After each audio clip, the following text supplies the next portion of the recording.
बेचारी बहू। सरिता की शादी एक अच्छे परिवार में हुई है। उसका पति रोहन उसे बहुत प्यार करता है। घर में उसकी सास शांति और ननद मीनाक्षी भी है, जो सरिता के किसी काम में दखल अंदाजी नहीं करती। लेकिन फिर भी सरिता को ऐसा लगता है कि दुनिया की सबसे ज्यादा बेचारी बहू वही है और सबसे ज्यादा अत्याचार उसी पर हो रहा है। माँ जी, ये लीजिए आपकी चाय। अरे बहू, तूने इतनी ज्यादा चीनी क्यों डाल दी चाय में? हाय हाय माँ जी, मैंने तो उतनी ही मीठी बनाई है जितनी मीठी आपको पसंद है। माँ जी, आपको तो मेरे हाथ की चाय अच्छी ही नहीं लगती। जब देखो कुछ न कुछ कमी निकाल ही देती हो। अरे बहू, तू एक बात के पीछे ही पड़ जाती है। मैंने ऐसा कब कहा कि तू रोज चाय खराब बनाती है? सरिता अपने कमरे में चली जाती है और फोन उठाकर अपनी माँ से बात करती है। हेलो माँ, कैसी हो आप? क्या कर रही हो? मैं तो ठीक हूँ, पर तू बता, तेरा मूड कैसा है? तेरी आवाज से लग रहा है कि कुछ तो हुआ है तेरे ससुराल में। अरे क्या बताऊँ माँ, यहाँ तो हर समय मेरे साथ बहुत बुरा व्यवहार होता है।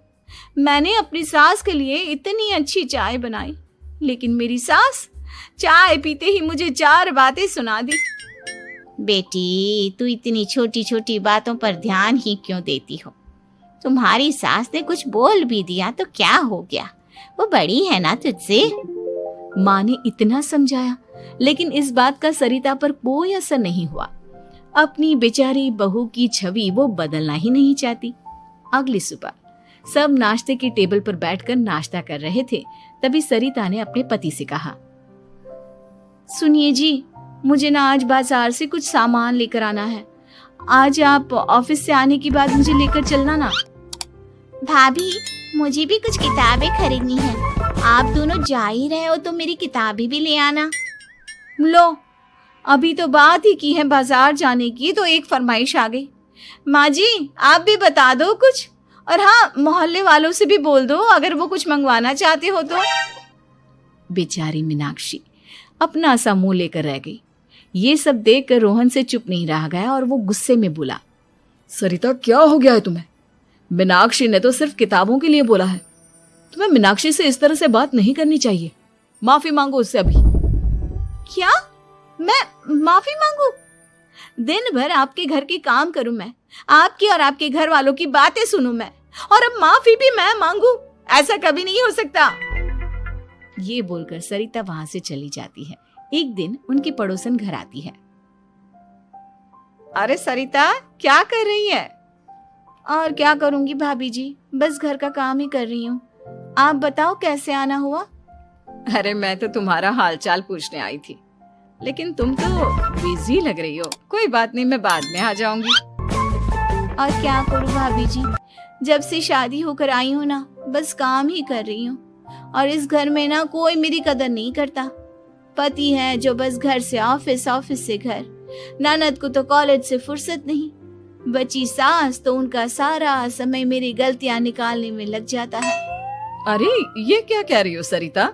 तुम्हारी सास तो पूरे मोहल्ले में तुम्हारी तारीफ करती फिरती है कि तुम बहुत अच्छी हो, पूरा घर तुम्ही ने संभाल रखा है। हाँ तो क्या हुआ? इसमें गलत क्या कहती है? सच्ची तो कहती है। मेरी मर्जी के बिना इस घर का पत्ता भी नहीं हिलता। शाम को जब रोहन घर आया तो उसने सबसे कहा, कल हम सबको मौसी जी के घर जाना है। उनकी बेटी की शादी है। सब अपनी अपनी पैकिंग कर लो, सुबह होते ही निकल जाएंगे। और सरिता, तुम कान खोलकर सुन लो, वहां जाकर किसी की बुराई भलाई शुरू मत कर देना, नहीं तो मुझसे बुरा कोई नहीं होगा। हाय हाय जी, आप तो ऐसे कह रहे हो जैसे मैं सुबह शाम सबकी बुराई करती फिरती हूँ। आज तक कोई कह नहीं सकता कि मैंने किसी के पीठ पीछे किसी के बारे में कोई बुरी बात बोली हो तो। अरे बस बहू, बात को और ज्यादा आगे मत बढ़ा। हमें सब पता है तो हमारे साथ क्या व्यवहार करती है।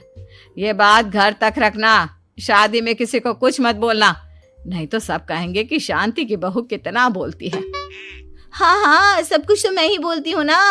आप लोग तो हर समय फूलों की बारिश करते रहते हो मेरे ऊपर।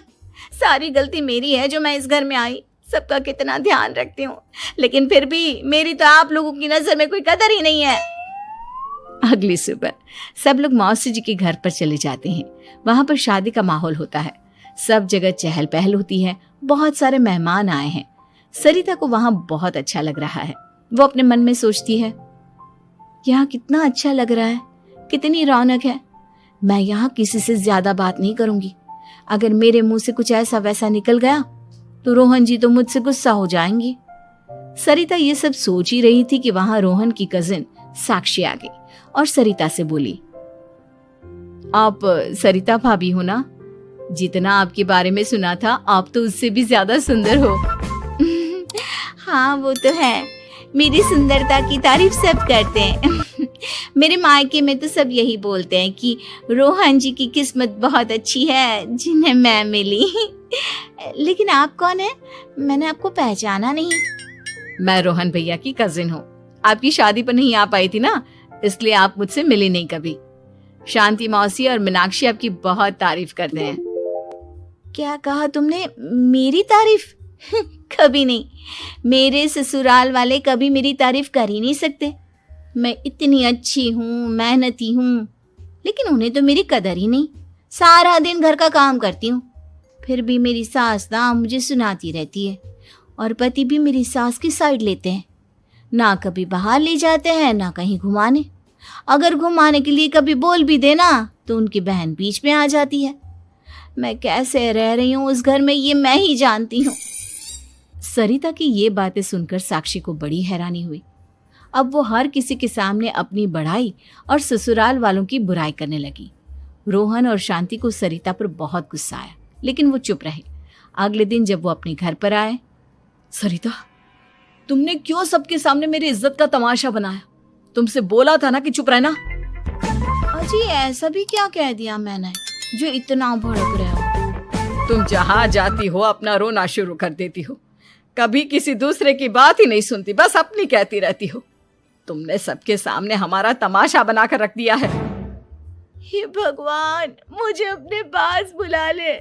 जिस घर में मेरी कदर ही नहीं उस घर में मेरा क्या काम? अरे क्या करूंगी मैं यहाँ रहकर? जो भी आता है मुझे सुनाकर चला जाता है। मैं तो किसी से कुछ नहीं कहती। सीधी सादी बहू मिल गई है ना सबको, तो जो जी में आए वो करो।